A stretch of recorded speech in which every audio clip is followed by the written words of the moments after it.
This is Dudes Who Bet Sports. What is up, everybody? Welcome back to the Dudes Who Bet Sports Show. We're early today, Papa Dude. We got a lot going on.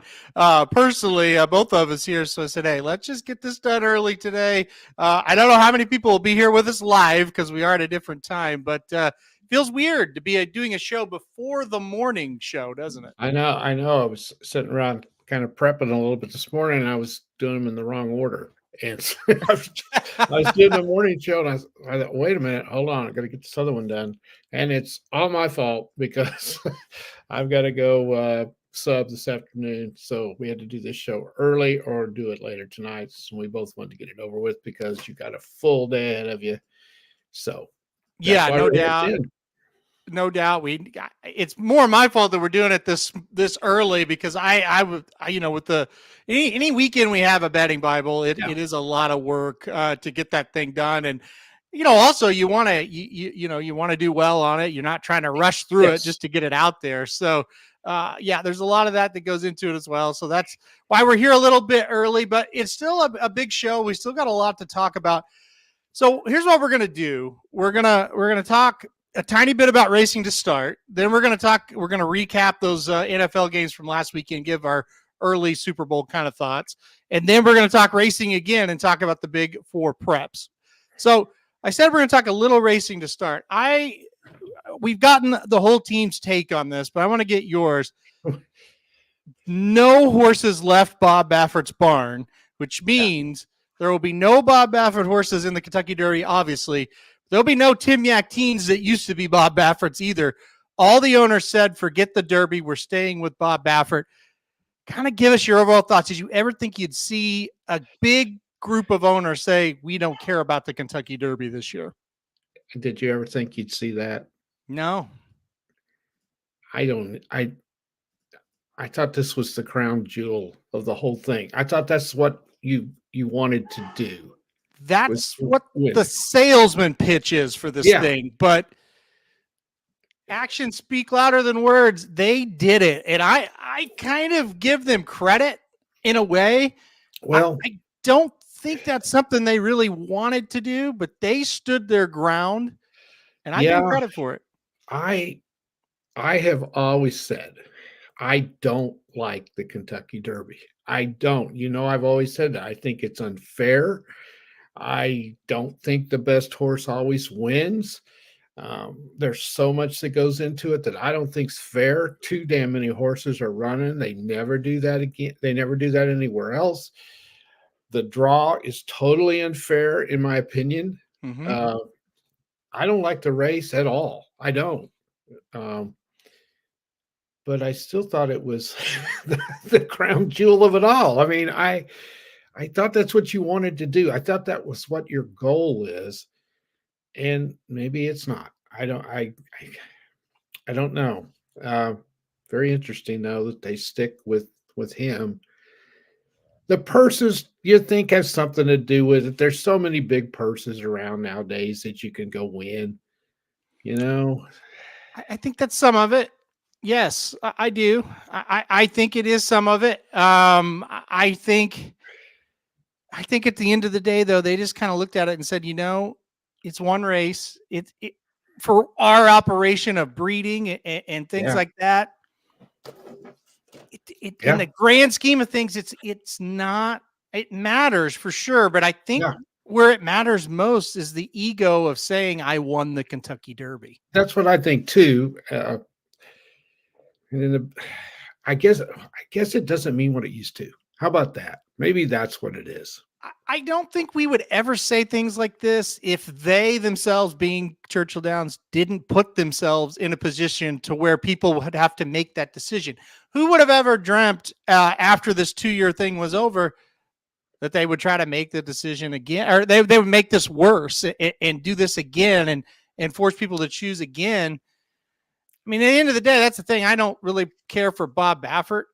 I don't. But, I do care that they set a time period. The time period ended, and then we're still abandoning him. I mean, to me, like, if you wanted him gone for 5 years, you could have made that parameter. And at the end of the day, we kind of have to abide by what you say. That's pretty obvious. But and I've seen people comment, and I don't. It's your opinion. You can agree or disagree on it, but they're like, he never should have been allowed back. If you didn't want him to be back, Then all you had to do was set that. Yeah. Then I wouldn't be saying a word, because it'd be like, you know what? Maybe I agree, maybe I don't, but that was the decision. Yeah. So it's Yeah, crazy. I was surprised. Right. I'll say this. I was surprised not one of them left, right? Like, I had heard kind of the whispers that, hey, this guy's not doing it, and this guy's not doing, this group doesn't want to do it. Nobody left. That was the shocking thing to me. Go ahead. Well, I know. I was just going to verify. I was just going to kind of say what you said. I mean, why didn't they just ban him? You know, it's in the end, who's going to win? I think that's the big question. Is this going to force Churchill's hand? I think Baffert won. I think this is a win for him. Because no one left him. Yep. That's my thought. Okay, so my thought is this. He did cheat, right? Well, I mean, he got caught. I mean, the fact is he got caught. Yeah. And it is a positive test. And when there may be excuses, and again, I don't want to get into, oh, no, he didn't. Yes, he did stuff. I don't care. It's over with. Yeah. He got caught. They served out a punishment. Those are just facts, right? Yeah. So you could have, you could have done more if you wanted to. You set the parameters there, right? Yeah. It's like twice he got caught, right? Well, he had a positive in the Oaks and in the Derby. Yeah. Mm-hmm. So, I mean, among others, it's hard to defend cheating. But then you go, well, they all do it, and he got caught. And that's true as well. I mean, it's an issue that's got to be settled, and I don't know what the answer is. Well, again, at the end of the day, I think, again, I had no problem with banning him for 2 years. It made sense. Yeah. But again, at the end of the day, you set the rules. He served the time. Yeah. It was awkward for the trainers or the owners, I should say, and it caused him a lot of stress, no doubt about it. But now it's over. But now it's not over, because you just came out of the blue and said, "Oh no, we're going to do it again." And it's just like, it's this feeling of, when will it end? You know? So I don't know. But anyway, to me, it waters down the Derby. The special thing about the Derby is, when you're watching all these prep races, the lead up to the Derby's as fun as the Derby itself. Yeah. But we're going to watch races, and you're going to look at some horses. There's no doubt it's going to happen of his, and go, geez, I wish he was in the Derby. That's right. In the end, Churchill loses, I think, more so than Bob Baffert. So, because the product overall loses, because there's going to be a couple of really good horses that aren't there. Mm-hmm. Right. Mm-hmm. And you know, we're probably going to talk about one or two of them here in a little while. Yep. So, it's I don't know what they're going to do about this kind of stuff. When this is your feature race and your best trainer isn't represented, that's an issue. Mm-hmm. That's an issue. Yeah. And it would also, here's the other thing. If he was the only one getting caught doing this kind of stuff, that would be different also. Yeah. But there's a lot of trainers that'll have horses at that Derby that had, at one time or another, has been suspended somewhere. Right? Yep. He's not the only one. No. So that's an issue as well. And I think with the rules the way they are, and the pressure to win, trainers are trying to do whatever they can to satisfy the owners to win. Not all of them, but some of them are. Yeah. And sometimes I think they might be using something that they think is legal and turns out not to be. I don't want to condemn all of them.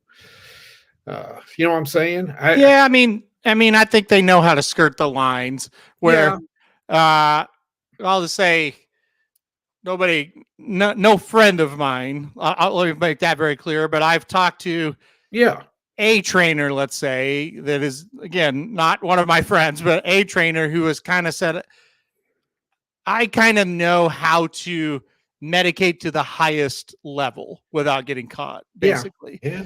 So, I mean, yeah, there's a lot of that out there for sure. Yeah.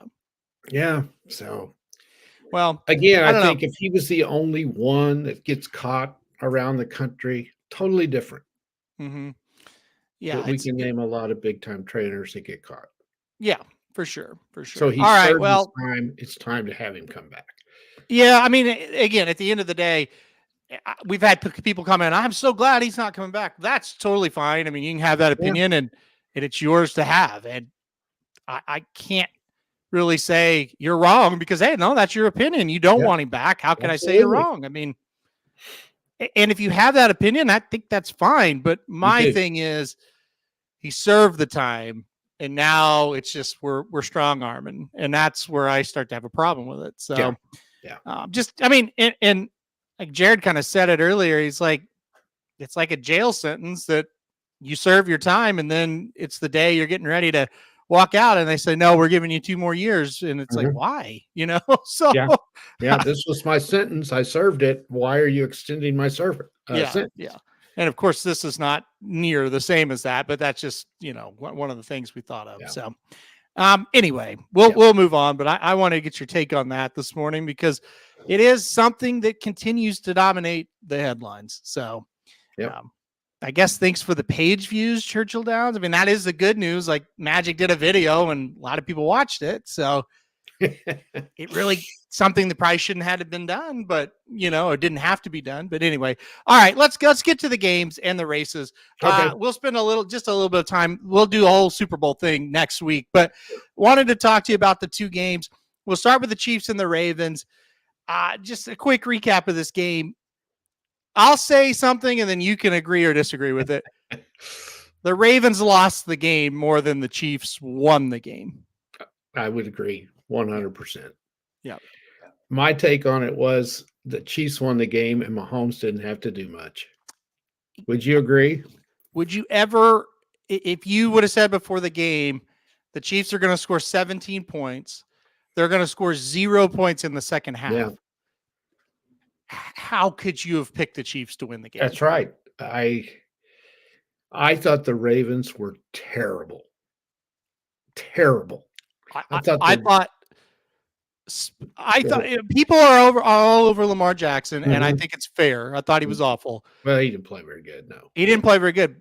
But you're right. The Ravens as a team, undisciplined, stupid turnovers, just dumb. But you see them do this. Yep, they did exactly what they've done. I mean, it was awful. Yeah, and I thought their defense played better the second half, but I didn't think the Chiefs did anything the second half.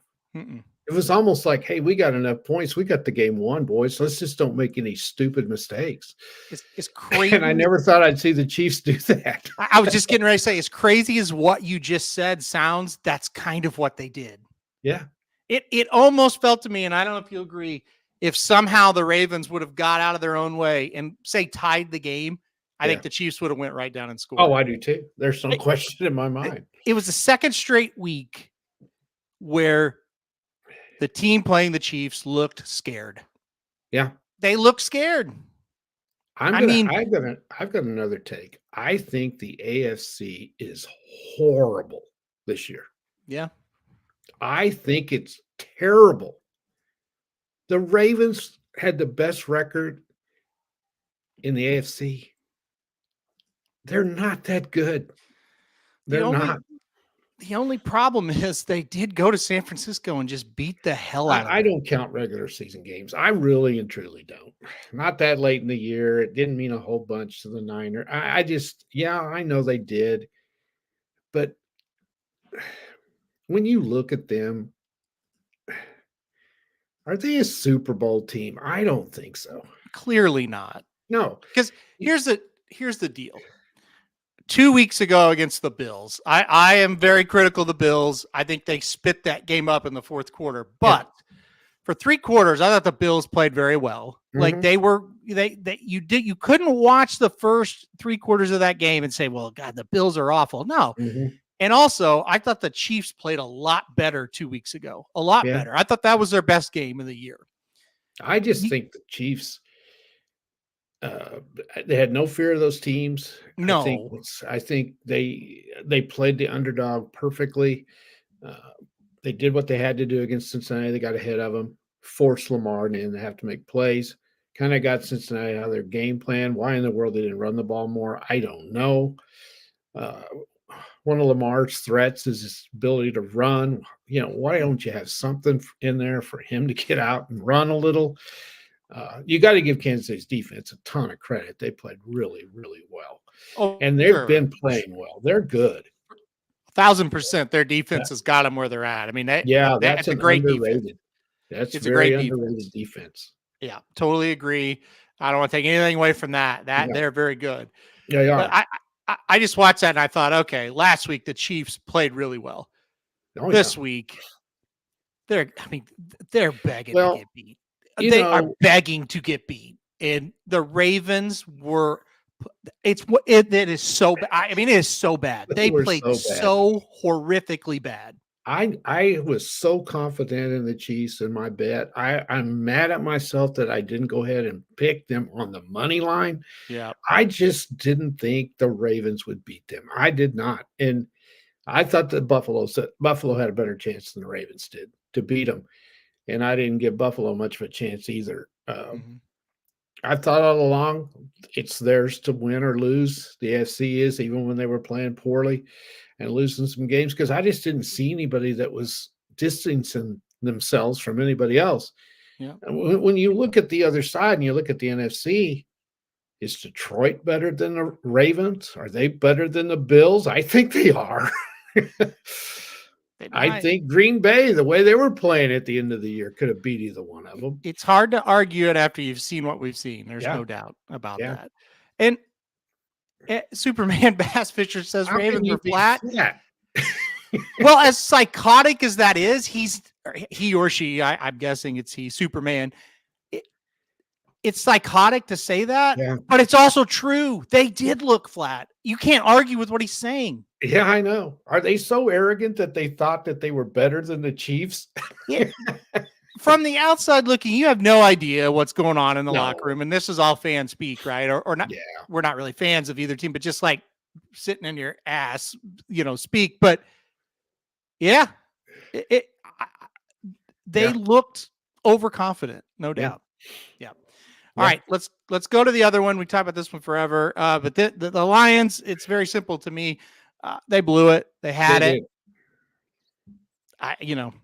What can you say? Look, I've said it on this show for years. I've said it. I've been screaming it. I screamed it about the Lions like 4 or 5 weeks ago. Been screaming it about all these teams. I get it. There's analytics, all this bullshit. It's bullshit. It's the NFL. It's really hard to score points. When you have a chance to score points, just take them. Take the points. Always take the points. As the Lions have been developing, part of their persona has been riverboat gamblers. That's been part of it. True. That's what he's all about. True. But when you get to the level they're at now, you don't have to do that kind of stuff to win games. Yep. Now, here's my take. I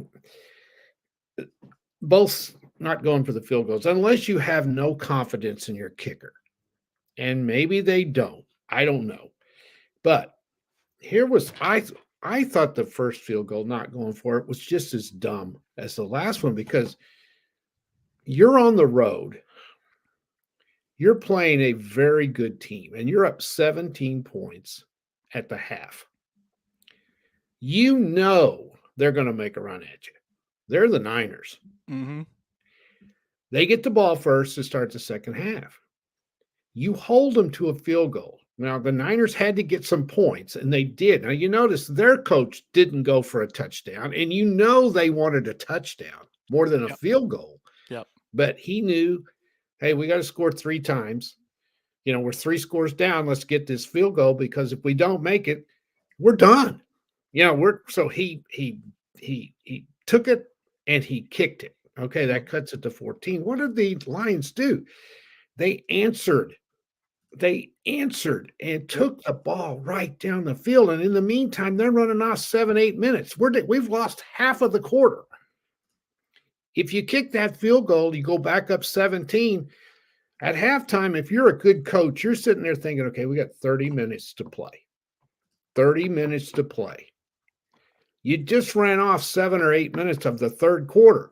You kick the field goal, your lead is exactly the same as it was, and now you only got 22, 23 minutes to play, and it deflates the Niners even more because they played half of the quarter and gained nothing. Yep.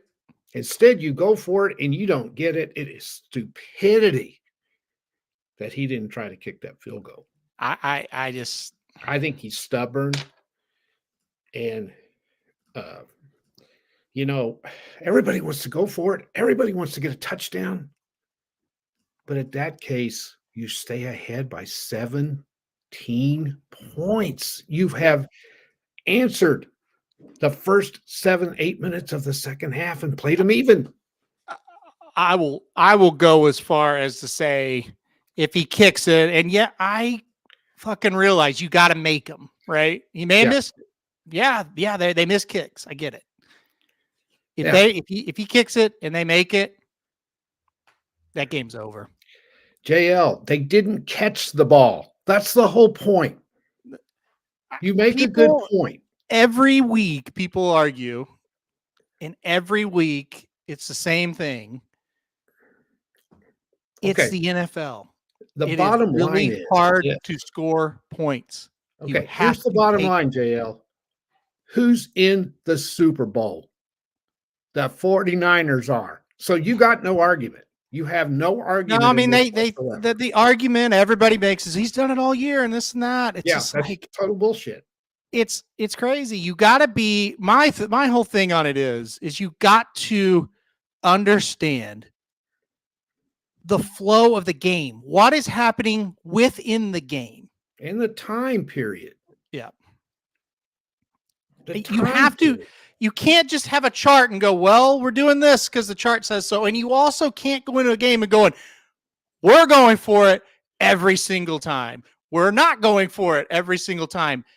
It's insanity. The reason why you have coaches is, I mean, you might as well have a robot. Yeah. You might as well have a robot over there if that's how you're going to act. Why do we even have a coach? I mean, you got to understand what's going on. And again, if you kick it and you miss it, that could happen. You're not going to get criticized near as much as what you did. I'll guarantee you that. And look, I mean, Andy Reid has been in the Super Bowl so many times in a row now because he has Patrick Mahomes. All right. Yes. However, Andy Reid is an offensive. He's so aggressive. Like he's one of the most aggressive offensive guys. Right. He's a guy that has the best quarterback in our era, right? Yeah. He kicks field goals all the time. They kick them all when they get in scoring range and they get to fourth down, they kick it every time. Unless he feels like we need a lift right here. We need to convert. Yeah. It's not that difficult. No. I just don't understand. Like Magic was like this, you live by the sword, you die by the sword. Bullshit. Why even get the sword out? Like, it doesn't make it. Think. Use your mind. Yeah. It's not that hard. I don't understand why these coaches just continually do this. And it's all over the league. Like Andy Reid's in the minority now. But anyway, I'm done with it. That's it. That's my you got to give the Niners a ton of credit for coming back like they did. But also, to end it, the Detroit Lions are very, very good. Yeah. They're very good. Yep. Yep. I mean, it's crazy. All right. Well, look, let's move on. Let's go to the racing. Hold on. There was one. I thought there was a comment I wanted to. Yeah, I don't know. All right. Let's go to the racing. Oh, this one. AH loves Baffert. I mean, No, he doesn't. No, he doesn't. I don't understand how I can, because people say this. I don't understand how I can get this through people's head. I hate Bob Baffert. Clip it. Play it in your headphones over and over and over. Listen to me. I will vouch for that. My job is to pick the races. I can't go against him. He wins all the races. Yes, that's true. So I pick him a lot because I have to. And I don't know how many times I can say this. I'm upset because Churchill Downs set a rule, and then I would be upset if it was Asmussen, if it was Brad Cox, if it was anybody. I mean, this is insanity. When they did it, I said, I wish they would have done it longer. This is crazy. I mean, I just can't. I just cannot. I don't know what to do anymore. I love him. You're right. I love him. You know, even though, I mean, I could tell you so many terrible stories about this guy that he's like, that him and his wife have done to Saratoga Slim. That's why Slim's kind of out of the game. I mean, what they've done. I'm not even going to get into it. It's just a crazy comment. All right, let's get to it. We've got 4 races to go over today, 4 Kentucky Derby prep races. We will get mostly Papa Dude's thoughts on this, because I'll be doing shows later on this evening where we'll go into this in depth. We're going to start with the Holy Bull. It's a field of 8 for this one. Fierceness, the big time standout. Yes. Tell us what's going to happen in the Holy Bull. Well, I hope y'all not really glued in here or tuned in here to get my pick and then go to the bets, because you want to listen later on today to get the real information. I think of the 4 we're going to talk about, I think there's 2 that's pretty easy. The other 2 are tough. I don't know whether you feel that way or not. This is one of the easiest ones. Yep. If this horse, number 7, Fierceness, runs like it's been running, I don't think anything's going to beat that horse in this race. So I don't really have anything to say. Just a standout, couple of wins. Oh, one thing maybe, can he get the distance? That, can run at this distance, but I don't think that's too much of a concern. If he runs to what he has done so far, I don't see anything in this race that can beat him. Yeah. Yep, I agree. I thought this was it's one of 2 things. You think Fierceness is going to show up and be what he's been at 2 out of his 3 races, and he's a single, and you play him on top in an exactor try, you move on. Yeah. Or you feel like, hey, he's not going to show up today. He didn't show up in the Champagne. He may not show up here. He has been inconsistent. He's only ran 3 times, but he was absolutely awful once. And so if you go that route, you basically just take your marker and just draw a line through him and handicap the other 7. Yeah. Right. Yeah. To me, I think the 3 is a little interesting. The 1, the 6. I mean, those are the kind of the logical alternatives if you want to go against Fierceness here. But for my money, there's not a whole lot to talk about. It's a really weak field. If he just shows up and runs okay, he'll win. Yeah, I don't think he has to run his best to win. Yeah, I read John White's article, and he's like, he definitely doesn't have to run the Breeders' Cup race to win. No. So it'll be heavily judged one way or the other if he wins by 8 or if he loses. I mean, people are going to lose their minds on this one. So I think it'll be a paid workout type of race. I don't see a whole lot of, drama in this one. Now, if he's healthy, I think he wins easy.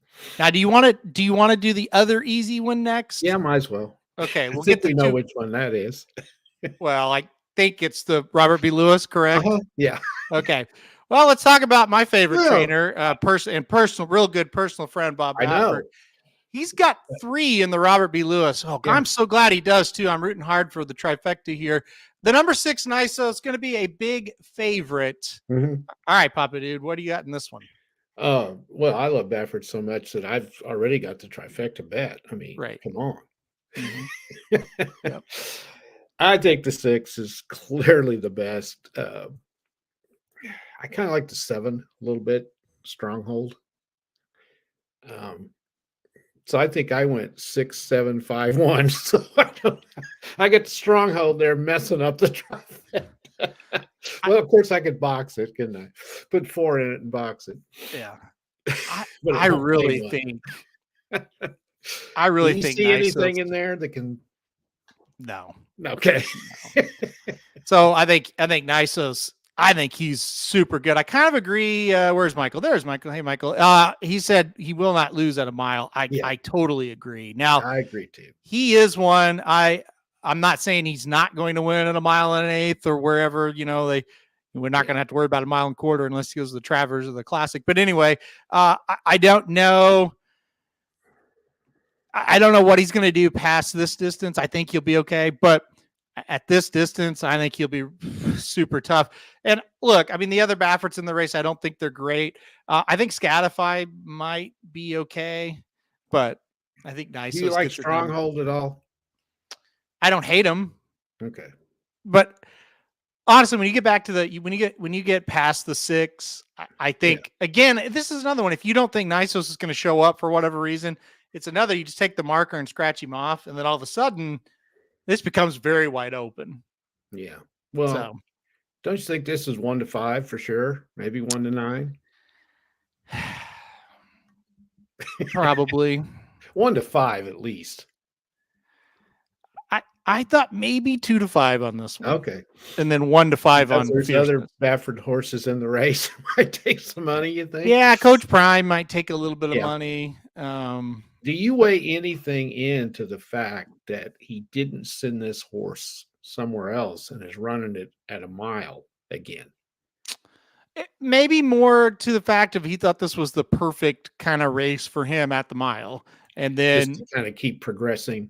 Yeah, gonna kind of build him up to where he's really fit and ready for like the mile and an eighth. San Antonio Derby, I would guess, would kind of be the goal. And I think another thing, he's gonna send Muth to the Rebel at Oaklawn, and I think it makes sense. He's a little more experienced. He'll probably not that Nysos wouldn't handle the ship. We don't know that, but Muth has kind of been around. He might handle that a little bit better. So, kind of just building up his class, I think, a little bit with Nysos. I was just thinking maybe he thinks he can't get the distance, but he might, and that could be part of it. Yeah. It could be. So we'll see though. I think well, you know him personally, you like him. Why don't you just give him a call or a text and see if he can tell us the answer? Right. Yeah. All right. Let's go to Aqueduct next in this one. And we'll go to the Withers here at Aqueduct. Field of 9 here. If you look into this field and you go, I've never heard of many of these. Well, thank you. You're probably not alone if you don't kind of pay attention pretty closely. These are some under the radar horses for sure. Odds aren't out anywhere but Oaklawn, so I don't really know who the favorite will be here, to be honest. No. So we'll find that out maybe in a minute. But all right, who you like in the Withers? Well, these prep races at Aqueduct, I can never get them. I never have any idea. I just really struggle. Yeah. I don't know. Just looking at the form and everything, I like the 4 the best, New York bred, but I don't think these horses are very good that's in this. No. It's won 3 times, which is better than almost anything in it. And he's run 9, so he's experienced. I don't know if he's any good, but I put him on top. I think you'll get a decent price on him, probably. I don't know. What do you think? Do you think he'll be in the top 3 price-wise? Yeah, I think he might be the favorite. He might be second choice. Okay. I think whoever you bet here, you're probably going to get a decent enough price to play a win. I liked number 3 Light Line on top for Brad Cox. If you watched the race last time out, he went against Carbone, who we'll talk about here in a minute, at Oaklawn. It was a loaded allowance race, full field. Carbone did win by 4 lengths. Light Line was second. But if you go back and watch the replay, Light Line is a horse coming into that race that liked to sit not on the lead, but mid-pack at worst. He broke horrible. He's dead last up the backside. And I remember thinking, boy, that's kind of a shame. We're not going to see what he can do. That horse circled that whole field on the outside, a wide rally the whole time. He didn't get close to Carbone, but I was pretty impressed with how he ran. And I just feel like better break, sit a little bit closer today. Absolutely should. If he's got any kind of kick like that, I think he'll beat these. So number 3, light line for me. Did you think about him? Yes, I've got him second. Yeah. Yeah. So, I mean, with El Grande O, I do think he's going to get out in front. He's the one they're going to have to catch. Yeah. And there is quite a bit of speed. Mm-hmm. Yeah. He's going to go to the front. They're going to have to go catch him. And the thing I've liked about him, and again, I don't know the quality of the races he's been in, he doesn't give the lead up.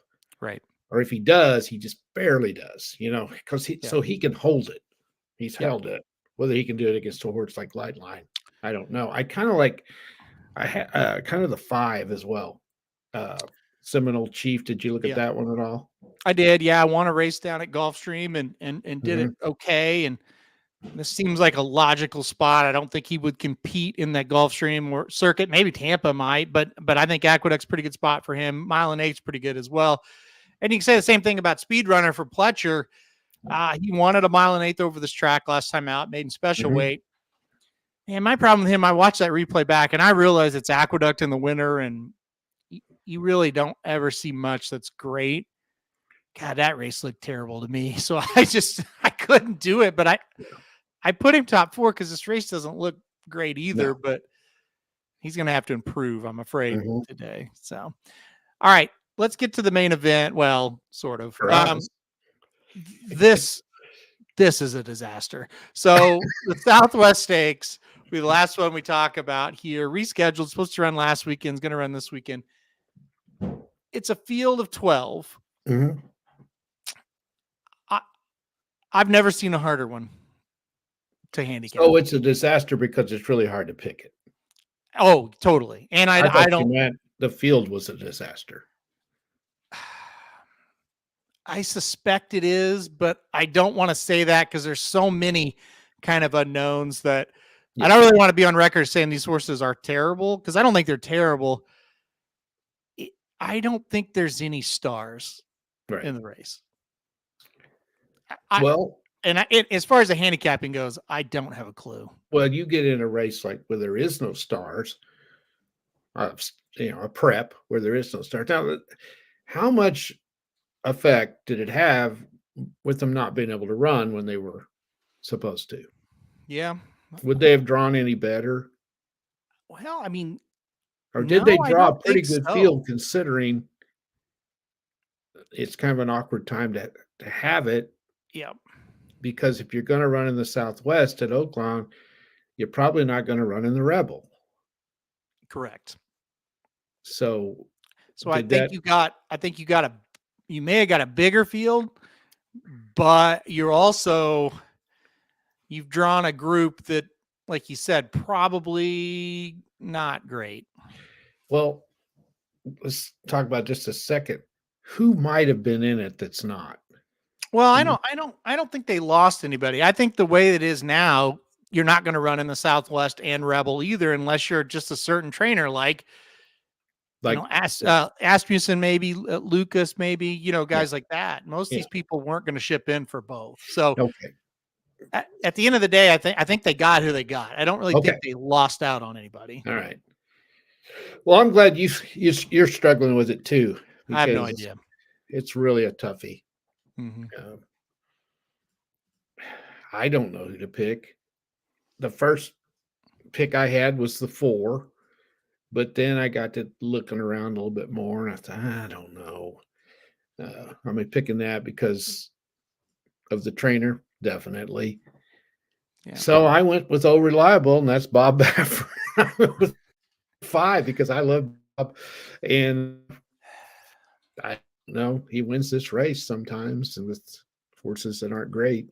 So I went with the 5 win stock when I did have the 4 Otto the Conqueror first. But I don't know how much Asmussen thinks of Otto the Conqueror. Do you? No, I don't. So a couple people picking liberal arts, if I could speak. That makes sense. I kind of like Carbone too. That's who I landed on top. Again, here's what we know Asmussen pretty well. I mean, his tendencies. Yeah. Yeah. Okay.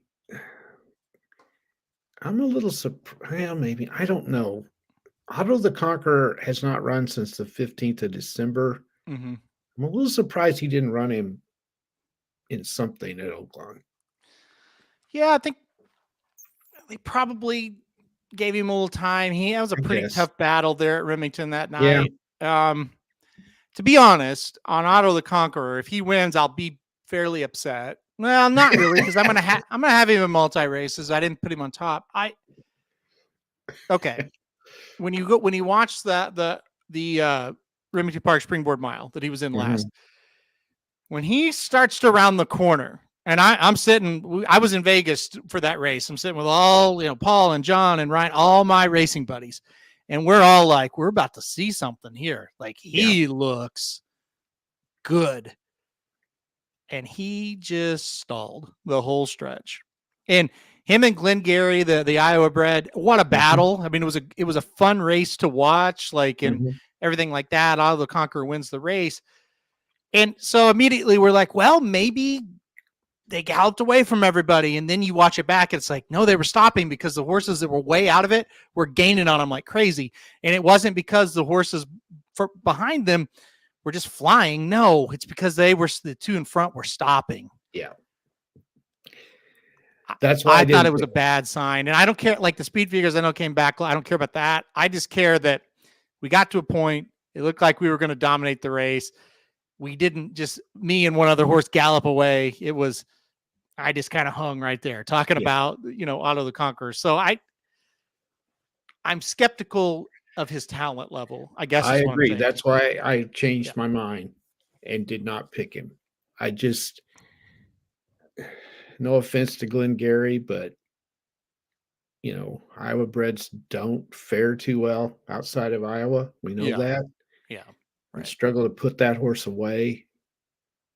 And I just have a feeling Asmussen's not too high on the horse.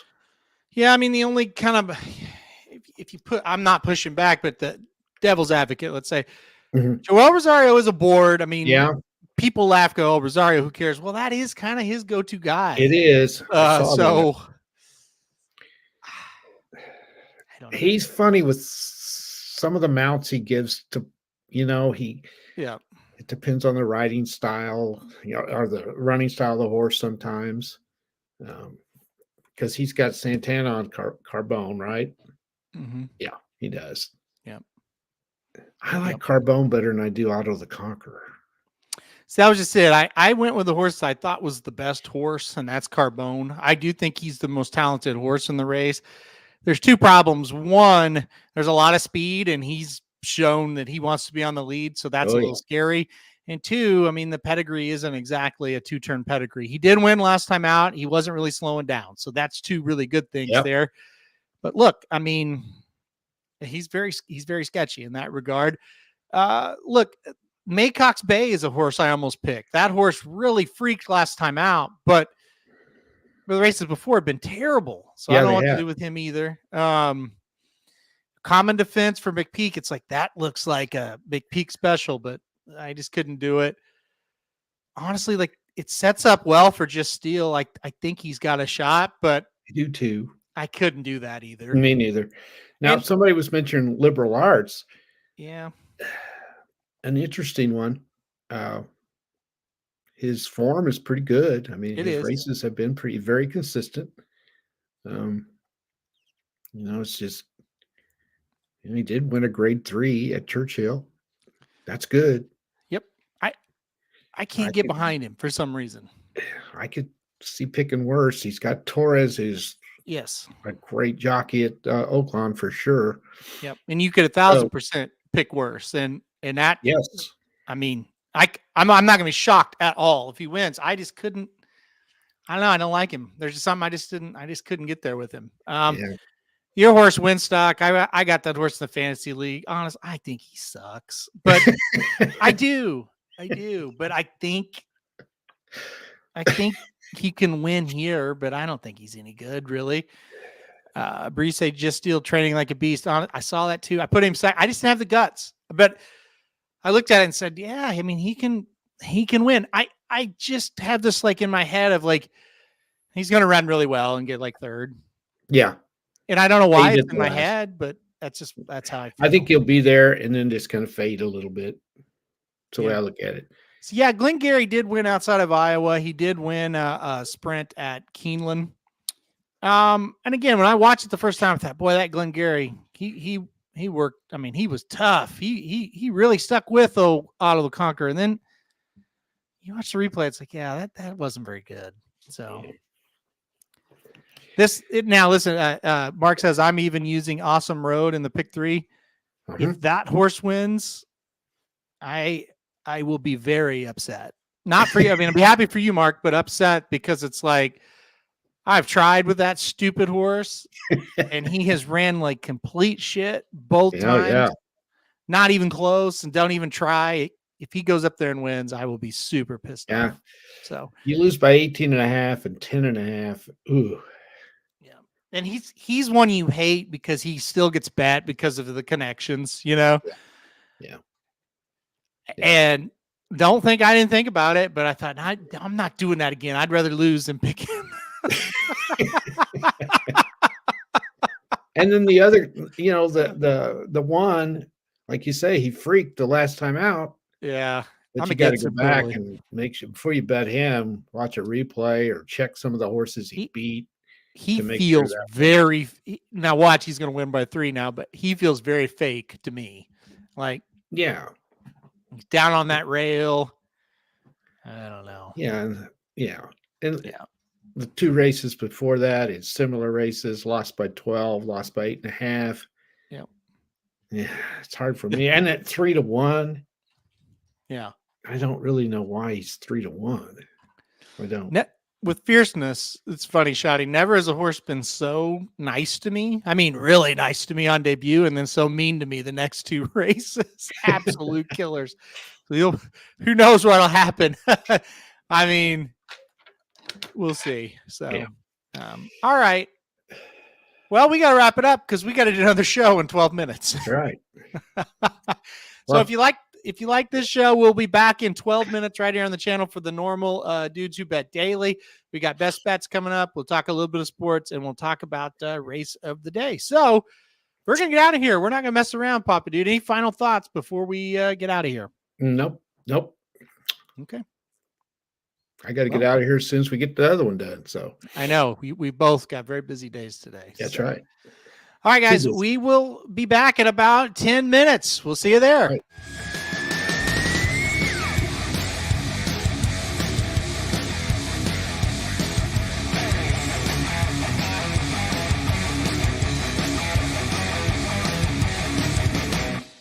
This is Dudes Who Bet Sports.